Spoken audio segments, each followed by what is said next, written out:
नमस्कार, good evening. स्वागत है आपके अपने इस प्यारे से YouTube channel study Bharat arts में। कैसे हैं आप सब? आशा करते हैं सभी लोग स्वस्थ होंगे, मस्त होंगे और पढ़ाई कर रहे होंगे।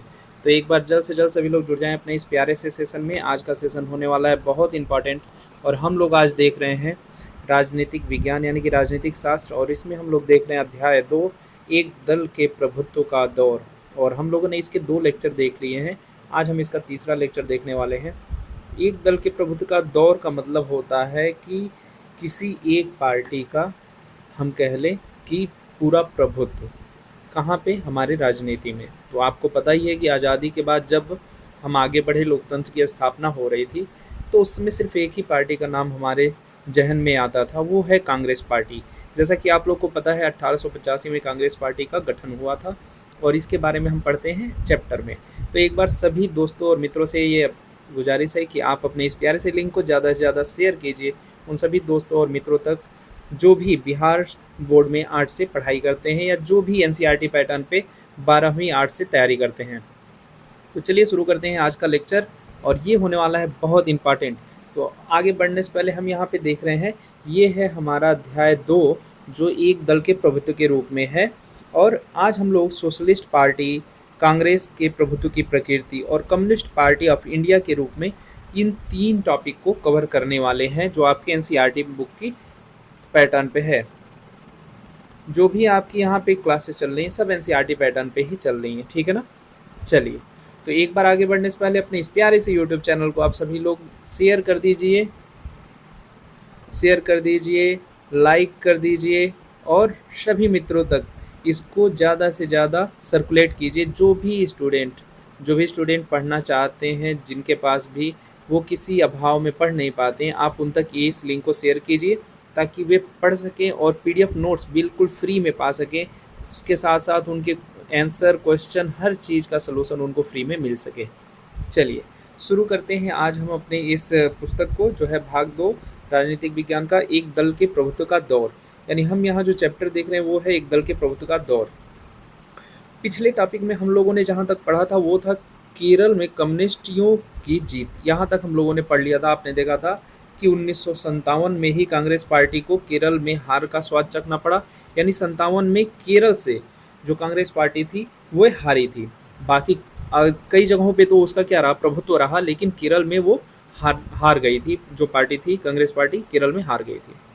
1957 के मार्च महीने में जो विधानसभा के चुनाव हुए, उसमें कम्युनिस्ट पार्टी केरल की विधानसभा के लिए क्या थी, सबसे ज़्यादा सीटें मिली। किसको सबसे ज़्यादा, याद रखिएगा, ये थी कम्युनिस्ट पार्टी। जो उस समय जीत रही है ना, वो है कम्युनिस्ट पार्टी। यानी कम्युनिस्ट पार्टी को आप देखेंगे वहाँ पे सबसे ज़्यादा उस समय वोट मिल रहे हैं, ठीक है। कम्युनिस्ट पार्टी को कुल 126 में से 260 मिले। कितनी मिले?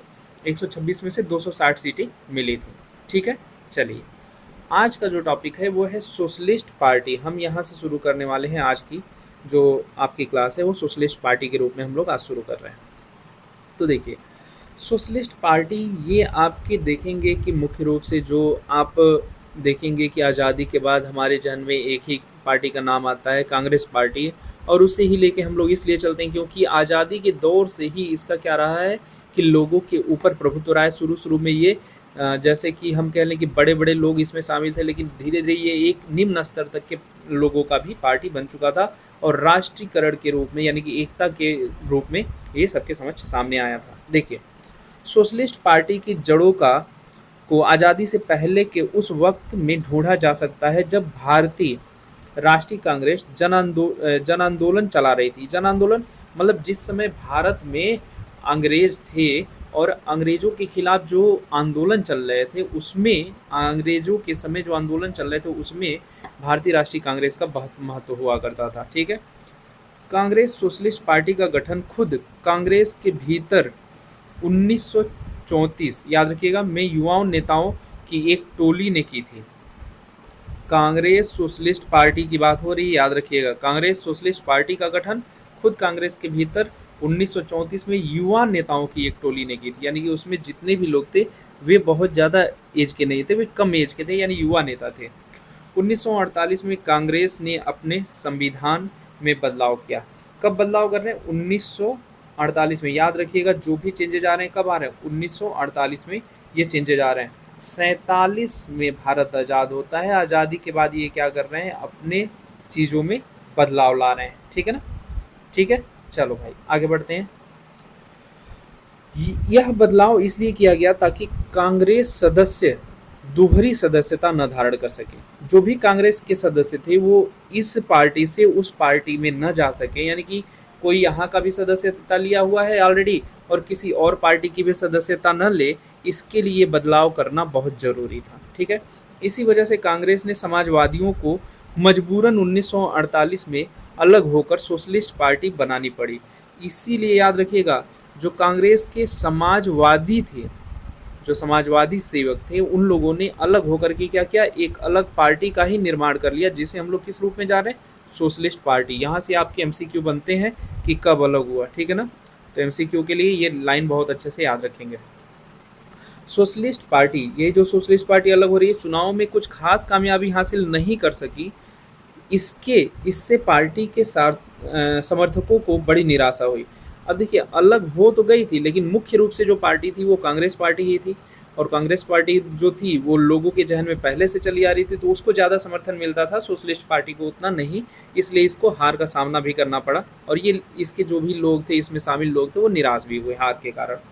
समाजवादी लोकतांत्रिक समाजवाद की विचारधारा में विश्वास करते थे, और इस आधार पर वे कांग्रेस तथा साम्यवादी कम्युनिस्ट दोनों से अलग थे। अब देखिए, ये अलग क्यों थे, क्योंकि ये लोकतांत्रिक समाजवादी विचारधारा में विश्वास करते थे। समाजवादी यानी कि सबको लेकर के चलने वाले, समाज के हितों का संरक्षण करने वाले, यानी समाज के लिए, लेकिन हर कोई इसके पक्ष में नहीं था, इसीलिए इनमें मतभेद हुआ, और ये क्या हुए कि आप देखेंगे कम्युनिस्ट पार्टी के रूप में अलग हो गए।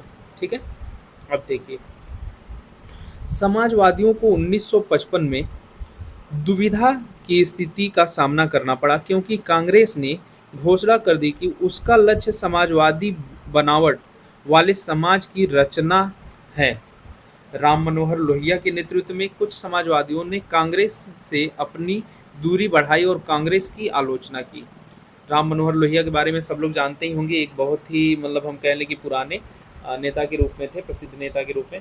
ये कांग्रेस से अलग होते हैं, और इन्होंने कांग्रेस के बारे में, जैसे कांग्रेस की आलोचना की, एक तरह से आलोचना मतलब कि बुराई, है ना, क्यों, क्योंकि वो समाजवादी लक्ष्य को लेकर के न चलने वाली थी। ठीक है, सोशलिस्ट पार्टी के कई टुकड़े हुए और कुछ मामलों में बहुधा मेल भी हुआ। आप देखेंगे कि सोशलिस्ट पार्टी जो थी, जो अलग होकर के कांग्रेस से अपना एक सामाजिक स्तर का पार्टी बनाती है, सोशलिस्ट पार्टी, ये इसके आपस में भी टकराव हुए, मतलब कि टुकड़े हुए। इस पार्टी के बहुत सारे लोग अलग हो गए, जब देखें आप इन लोग को निराशा हुई हार के बाद, तो बहुत सारे लोग इससे अलग हुए। हाँ, और बहुत सारे लोग इससे जुड़े भी, ऐसा नहीं कि सिर्फ अलग हुए, जुड़े भी। इस प्रक्रिया में कई समाजवादी दल बने। अब देखिए, कोई उस समय बहुत ज़्यादा पार्टियां हुआ नहीं करती थी, तो कुछ लोग अलग होकर के खुद की अपनी एक पार्टी बना लिए, तो बहुत सारे लोग अलग हुए, बहुत सारे लोग जुड़े, और इसमें समाजवादी दल, कई प्रकार के समाजवादी दलों का निर्माण हुआ। ठीक है, यानी यहाँ से हम कह लें कि एक तरीके से अब हमारे समाज में पार्टियों का उत्थान हो रहा है।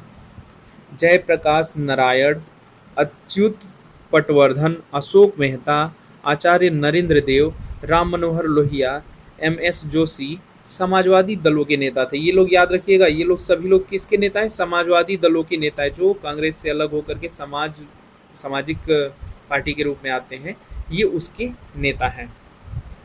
मौजूदा हिंदुस्तान के कई दलों जैसे समाजवादी पार्टी, राष्ट्रीय जनता दल, यही राष्ट्रीय जनता दल आगे जा करके भारतीय राष्ट्रीय, अरे क्या कहते हैं, बीजेपी, भारतीय जनता पार्टी बनती है, जनता दल यूनाइटेड और Janata Dal secular socialist party की छाप देखी जा सकती है।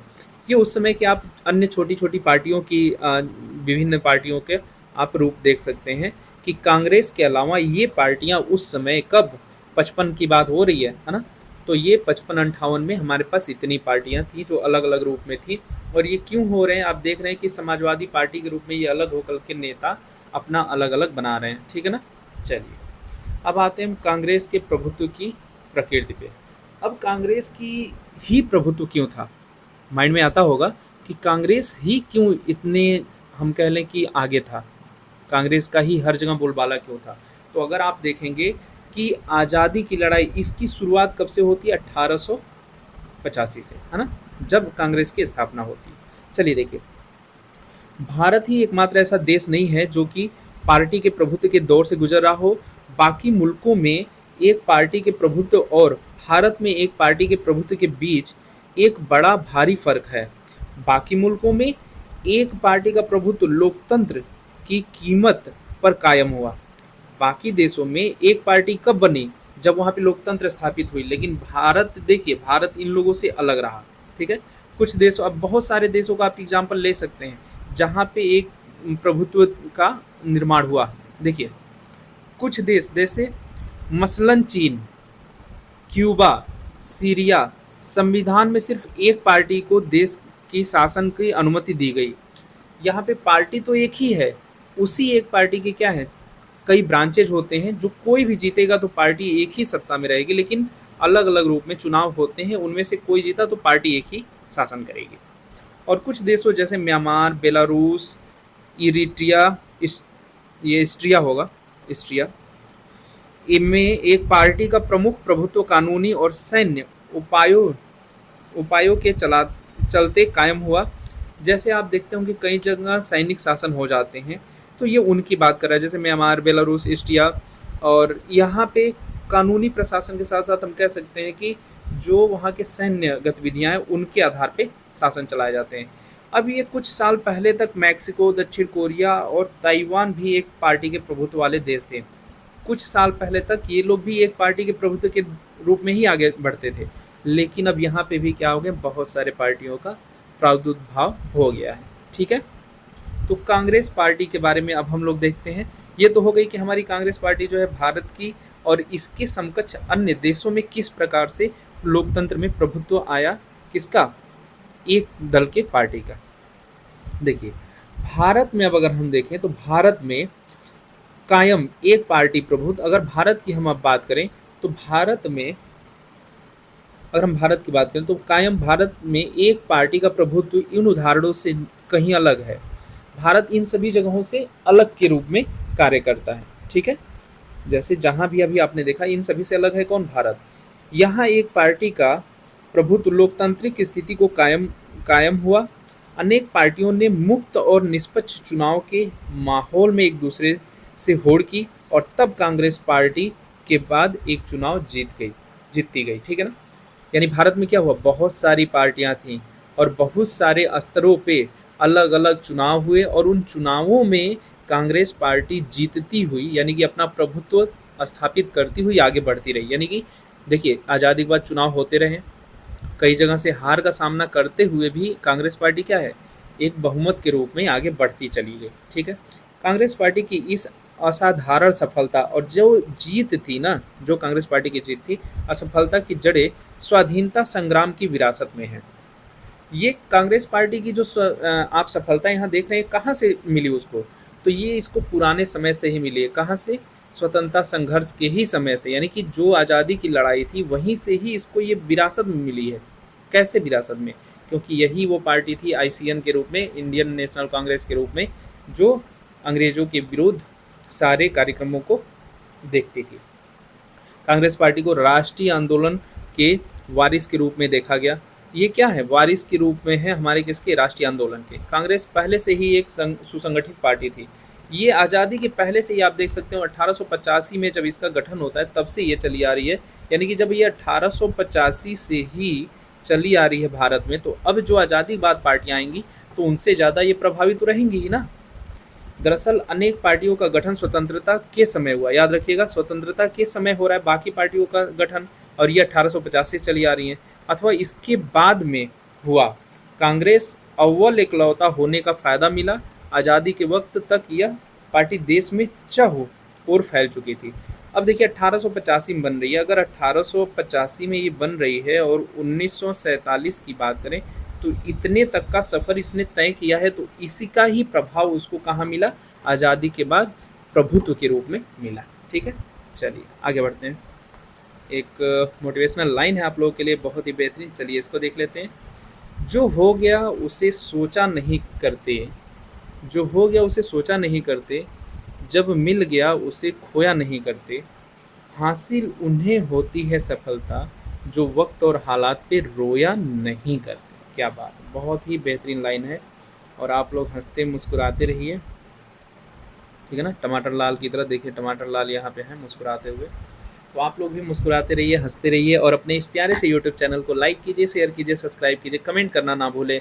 आप लोग प्लीज़ अपने इस यूट्यूब चैनल के लिंक पे कमेंट ज़रूर किया कीजिए कि कैसा लगा क्लास, आप लोग को कैसे लगी जो भी कंटेंट आप लोग को दिए जा रहे हैं, ये सब समझ में आ रहा है या नहीं, क्योंकि कमेंट करना बहुत ज़रूरी है। और लाइक ज़रूर किया कीजिए अपने इस प्यारे से यूट्यूब चैनल को और अपने इस प्यारे से वीडियो को, जो भी वीडियो आप देखते हैं लाइक ज़रूर किया कीजिए, कमेंट ज़रूर किया कीजिए और इस लिंक को ज़्यादा से ज़्यादा शेयर किया कीजिए अपने दोस्तों मित्रों तक। चलिए बढ़ते हैं आगे। अब देखिए, कांग्रेस का आप लोगों ने देख लिया कि उसको विरासत में मिली थी आज़ादी से पहले से ही प्रभुत्व, और वही प्रभुत्व उसको आज़ादी के बाद पार्टी के रूप में, एक हम कह लें कि प्रशासनिक पार्टी के रूप में मिल रहा है। अब हम देखते हैं कि कैसे शुरुआत होती है इनका। तो कांग्रेस एक सामाजिक और विचारधारात्मक गठबंधन के रूप में कैसे आई, उसको देख लेते हैं। देखिए, कांग्रेस का जन्म कब हो रहा है? 1885, अभी मैंने आपको बताया। उस वक्त यह नवशिक्षित, कामकाजी और व्यापारिक वर्गों का एक हित समूह भर थी। लेकिन 20वीं सदी, याद रखिएगा, 20वीं सदी में इसने जन आंदोलन का रूप ले लिया। शुरू में ये किसके लिए बस काम करती थी? नवशिक्षित, जो नए नए पढ़े लिखे हों, कामकाजी लोग हों, जो व्यापारी लोग थे। लेकिन 20वीं सदी आते आते जन आंदोलन, यानी अब छोटे वर्गों तक ये पहुंच चुकी थी। और 20वीं सदी के अगर आते आते अगर वो छोटे वर्गों तक पहुंच चुकी है, तो आज़ादी में क्या है, सबके साथ लेकर के चलने वाली ये पार्टी हो गई। कांग्रेस ने जब सविनय अवज्ञा जैसे आंदोलन चलाए, उसका सामाजिक आधार बढ़ा। और जैसे ही ये विभिन्न आंदोलनों को करती थी ना आज़ादी से पहले, तो लोग इससे ही जुड़ते थे। किसके नाम पे जुड़ते थे? भारतीय राष्ट्रीय कांग्रेस के नाम पे। और ये भारतीय राष्ट्रीय कांग्रेस ही क्या थी, आगे चल के कि कांग्रेस पार्टी के रूप में उभरती है। तो लोगों का पहले से जो मत था वो इस पार्टी के खिलाफ हुआ करता था। देखिए, कांग्रेस ने परस्पर विरोधी हितों के कई समूहों को एक साथ जोड़ा। कांग्रेस में किसान और उद्योगपति, शहर के बंदिश बंस बंसीदे बंदिशे होगा और गांव के निवासी, मजदूर और मालिक एवं मध्य निम्न उच्च वर्ग तथा जाति को जगह मिली। बंदिशे हो, देखिए देखिए शुरू में आपने देखा कि ये उच्च वर्ग के लोगों के लिए थे, लेकिन जैसे जैसे हम जन आंदोलन करते गए, इसमें निम्न स्तर के किसान वर्ग के लोग, उद्योगपति भी, बड़े लोग, छोटे लोग, मजदूर वर्ग के लोग, निम्न वर्ग के लोग, हर जाति के लोग इसमें जुड़ने लगे और इसका प्रभाव और व्यापक रूप में बढ़ने लगा। आज़ादी के समय तक कांग्रेस एक सतरंगे सामाजिक गठबंधन की शक्ल अख्तियार कर चुकी थी। आज़ादी आते आते अब क्या है, ये पूरे भारत को अपने एक सूत्र में बांधने का काम कर चुकी थी और वर्ग, जाति, धर्म, भाषा या अन्य हितों के आधार पर इस सामाजिक गठबंधन से भारत की विविधता की नुमाइंदगी हो रही थी। यानी अब इस पार्टी में कोई भी वर्ग, जाति, धर्म, भाषा के हित के आधार पे समाज को अलग दिखाने का कार्य नहीं किया जा रहा था। यहाँ सबको एक रूप में लेकर के सामाजिक गठबंधन के रूप में, यानी समाज के सभी वर्गों को लेकर के आगे बढ़ने का प्रयास किया जा रहा था। कांग्रेस ने अपने अंदर क्रांतिकारी और शांतिवादी, कंजर्वेटिव और रेडिकल, गर्मपंथी और नरमपंथी, दक्षिणपंथी, वामपंथी, हर धारा के मध्य मार्गियों को समाहित किया गया। आप देखेंगे कि जो भारतीय राष्ट्रीय कांग्रेस थी, इसमें गर्म दल के नेता, नरम दल के नेता, वामपंथी और नरमपंथी और दक्षिणपंथी, सारे लोग इसमें शामिल थे। सबकी विचारधाराओं को इसमें महत्व दिया जाता था। इसीलिए ये पार्टी क्या है, और अधिक तेजी से उभरती हुई आगे चलती गई। और देखिए, जब भी हम किसी भी चीज़ में सबका मत लेते हैं तो कहीं ना कहीं उसका प्रभाव हमें अच्छा ही मिलता है। ठीक है, तो यहाँ देख रहे हैं हर तरह के लोग शामिल हैं। कांग्रेस एक मंच की तरह थी जिस पर अनेक समूह, हित और राजनीतिक दल तक आ चुकते थे और राष्ट्रीय आंदोलन में भाग लेते थे। आज़ादी से पहले के वक्त में अनेक संगठन और पार्टियों को कांग्रेस में रहने की इजाज़त थी। अब देखिए, आज़ादी के पहले अब यह एक ऐसे पार्टी के रूप में, भारत का नेतृत्वकर्ता के रूप में सामने आया जहाँ सभी को अपने विचारों को रखने का, अपने क्षेत्र के किसी भी मुद्दे को रखने का, चाहे वो राजनीतिक हो, चाहे वो सामाजिक हो या कोई भी हो, या आंदोलन के रूप में सबको लेकर के चलने का, यह एक ऐसी पार्टी के रूप में उभर कर सामने आती है। कब? आज़ादी से पहले ही। आज़ादी से पहले ही आप देखेंगे कि हर क्षेत्र में इनके क्या होते हैं? अधिवेशन। आप देखे थे भारतीय राष्ट्रीय कांग्रेस के अधिवेशन हर क्षेत्र में होते हैं। पूरे भारत में इसके अधिवेशन किए जाते हैं। उसका महत्व क्या था कि पूरे भारत में जब अधिवेशन होंगे तो हर तरह के हर लोगों को मौका मिलेगा अपनी चीज़ों को लेकर के आगे बढ़ने का, और इससे ये पार्टी और क्या हुई? संगठित हुई। Communist party of India. अब इसके बाद आते हैं कम्युनिस्ट पार्टी, जो इससे अलग होकर के, आप देखें कि अलग होकर के जो पार्टी बनाते हैं उनकी बात। 1920 के दशक में शुरुआती सालों में भारत के विभिन्न हिस्सों में साम्यवादी समूह कम्युनिस्ट ग्रुप उभरे। कब उभर रहे हैं? 1920 में, याद रखिएगा 1920 में ये उभर रहे हैं, तो बहुत ध्यान से याद रखिएगा। 1935 से साम्यवादियों ने मुख्यतया भारतीय राष्ट्रीय कांग्रेस के दायरे में रहकर काम किया। शुरू में तो ये लोग भारतीय राष्ट्रीय कांग्रेस के साथ मिलकर काम किए, यानी कि 1935 तक। लेकिन कांग्रेस से साम्यवादी 1941 के दिसंबर में अलग हुए। कब? 1941 में ये क्या हो जा रहे हैं? अलग हो जा रहे हैं। किससे? कांग्रेस पार्टी से।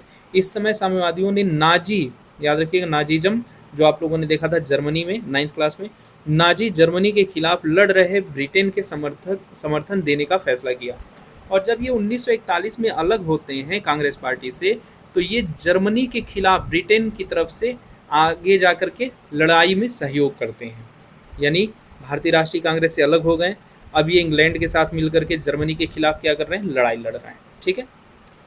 आज़ादी हासिल होने पर पार्टी के भीतर कई स्वर उभरे। इस पार्टी के सामने मुख्य सवाल यह था कि आखिर आज़ादी देश को हासिल हुई, उसकी प्रकृति कैसी है। अब 1947 में आज़ादी तो मिल गई, लेकिन ये आज़ादी किस स्वरूप में मिली? क्या ये सही है? किस रूप में मिली है? क्या वास्तव में हम आज़ाद हुए हैं, या आज़ादी मिली है तो बस नाम के लिए आज़ादी मिली? क्या हिंदुस्तान समुचय आज़ाद हुआ है, या यह आज़ादी झूठी है? अब इस मुद्दे पे बात आकर के खड़ी होती है। सभी पार्टियों के सामने मुख्य सवाल यही था कि क्या हम वास्तव में आज़ाद हैं या नहीं। ठीक है। देखिए, आज़ादी के तुरंत बाद भारतीय कम्युनिस्ट पार्टी का विचार था कि 1947 में सत्ता का जो हस्तांतरण हुआ वह सच्ची आज़ादी नहीं थी। सत्ता का जो हस्तांतरण हो रहा है, यानी कि जो अंग्रेज शासन से भारतीय शासन को जो मिल रही है सत्ता, तो इनके कम्युनिस्ट पार्टी के आधार पे यह सच्ची आज़ादी नहीं है। इस विचार के साथ पार्टी ने तेलंगाना में हिंसक विरोध किया। कहाँ पे हिंसक विरोध किया? तेलंगाना में। इम्पॉर्टेंट है, याद रखिएगा कि तेलंगाना में किसने? कम्युनिस्ट पार्टी ने क्या कर दिया? विरोध कर दिया। 1951 में साम्यवादी पार्टी ने हिंसक क्रांति का रास्ता छोड़ा और आने वाले आम चुनाव में भाग लेने का फैसला किया। अब देखिए 51 में हिंसा से वो लोग क्या हो रहे हैं? विमुख हो रहे हैं और आम चुनाव में भाग लेने की तैयारी करने लगे हैं। पहले आम चुनाव में भारतीय कम्युनिस्ट पार्टी ने 16 सीटें जीती और वह सबसे बड़ी विपक्षी पार्टी बनकर उभरी। अब देखिए, वे अपने हिंसात्मक तरीके को छोड़ करके चुनाव लड़ने का प्रयास करते हैं 1951 में, और इसका उन्हें फ़ायदा भी मिलता है। कम्युनिस्ट पार्टी 16 सीटें जीतती है और वह उस समय की सबसे बड़ी विपक्षी पार्टी बनकर के सामने आती है।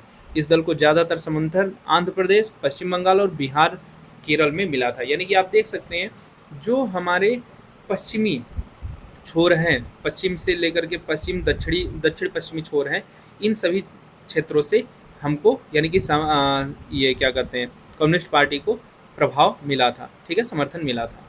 भारतीय कम्युनिस्ट पार्टी के प्रमुख नेताओं में AK गोपालन, SA Dange, IMS Namboodiripad, PC Joshi, Ajay Ghosh और P सुंदरैया के नाम लिए जाते हैं। ये लोग इन पार्टियों में शामिल थे जहां से ये विभिन्न 16 सीटें जीतते हैं।